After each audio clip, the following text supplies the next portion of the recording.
Celeste holds a uniquely important place in Darius's journey, a topic that often comes up in interviews. While most of Darius's work is a deeply personal endeavor, his connection with Celeste has been pivotal.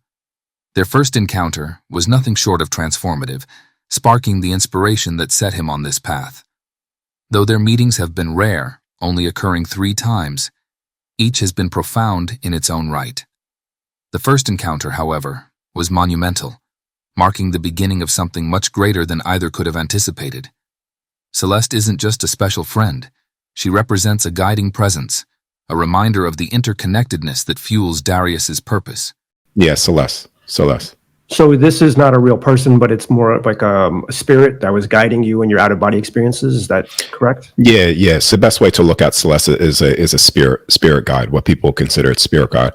But she wasn't a guide to me. She was someone that I've known for a very long time, pre-planning certain things. That would be the best way to describe her, is a spirit guide for people. I see what's going on. What is the point? Because if I don't get the answers to the actual point of this, then there's no purpose of me actually being here, because I could do more work on the other side than I could achieve here. And so that night is when I was taken out. And the Celeste being was, I'll just call her, but she was the perfect balanced energy. I've always had like a sleep paralysis, but I never really knew what it was until I started to understand that that's the gateway to the other side. So 16 years old is when I was taken out of the construct completely by being called Celeste. She showed me all things. And at the time, when I was 16, I couldn't really understand what she was showing me because I could only bring back the feeling.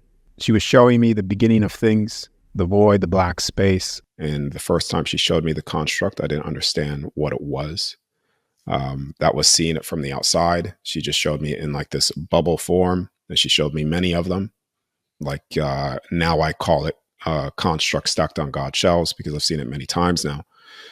I couldn't make sense of it, to be honest with you. It's like I remember trying to share the story, and it just would not. I could just tell you the feeling because I didn't have the details, because I wasn't coming out of my body so frequently as I am now, controlled to access the information and get more clarity on it. But since then, now I have a lot of clarity on things that she's shown me and detailed of the information. The nature of reality, like all that stuff she was showing me, the beginning of all things, really, like the black space, the void. And it was almost like way too much information at that one experience. She was showing me how all the dimensional spaces, I remember tuning into all the dimensional spaces, rounds and constructs, and she was showing me all this, and I had no idea how to put it into words, but now I do now, due to all of my experiences. And she came to me naked in a sense, but she wasn't wearing any clothes, but she was like this just perfect being. She's the one that showed me, the first thing that she showed me was time. And she said, how you experience time here is in this fashion. She took the deck of cards, spread them all out on the table, and she said, you skip from this card to this card to this card to this card. It's event driven. This. And she said, this is how we view time. She took all those cards, stacked them all together, and you look straight down and you could see all events, all things happening all at once. Darius was given 2 understandings of time, and now he will explain how time is stored and accessed in that realm. All right, this is how time works. And it looked like thin crystals of glass, crystals. Now, ironically, crystals is how you also store time and memory, in water as well. She told me who I was, my name, and I was like, oh, I didn't know that I was that important. And not necessarily, I'm not saying that as like, that's me. It's just, she was showing me the importance of me in each and every soul in all creation. Because at that point, I didn't understand the importance of myself. Like, why am I here? So she showed me the importance of your signature, your frequency. One properly attuned, one individual is like a pebble in the pond that sends massive ripples, and it affects everybody to reignite their flame again. This was the out-of-body state, 100% fully conscious, present. You could even call it a near-death experience, right? And she showed me everything again. And at that time, in that period of time, I didn't even understand what everything was. It was just like, I could just say, oh, it's these balls of universes and this, and like, this is how it felt. But now I could go into detail. She showed me how the realms were working, where this place was to where it was going to be, like that. People call it the celebration on the earthly realm. And so that happened at 16.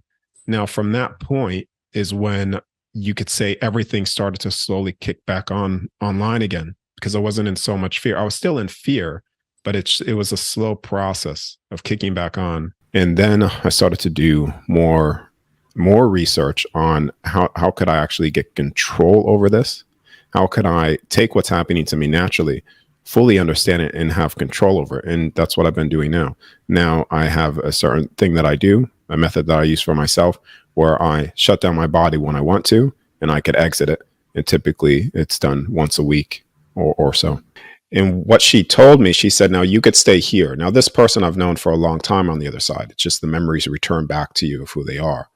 And if I made the choice to stay, my body would have instantly died back on the bed. And she said, or you could come back, but you're going to forget what I told you. And I said, no, I'm not going to forget anything. So as I returned back, I made the choice to come back because I understood that this experience was so temporary. The whole thing was very temporary because when I was there, it seemed like I was only here for seconds, the experience. I made the choice to come back. And then from that point, I did forget the things that she told me until I started to have multiple controlled out-of-body states, targeting the same things, reactivating the memories again, and seeing it through many times now, all the things that she showed me when I was 16 years old, because it wasn't yet time for me to do the work that I'm doing now. To put it this way, she was a being that I've known for a very long time on the other side. And this is why when you hear near-death experience stories, there are beings that you know over there that you've known forever, but you don't remember them now. So she was one of those beings. She wasn't necessarily a guide. It's more of a friend. Like just, yeah, you could use the word guide. You could use the word also angel as well. It's the same thing, but it's just, they're your friends. Like they're just helping you when you need help, giving you information when you ask for it. It's an extraordinary thought to consider that not only will we one day reunite with our loved ones, but we'll also reconnect with close friends from other lives, friends we may not yet recognize in this lifetime. These relationships exist because, on the other side, we operate in love and authenticity. Embrace this truth. You are here for a purpose, and this experience is part of a greater plan. When the time comes to return, it will be beautiful. But until then, live fully and fearlessly. Let this perspective guide you, and together, we can eliminate the fear that clouds our path, making room for growth, connection, and joy.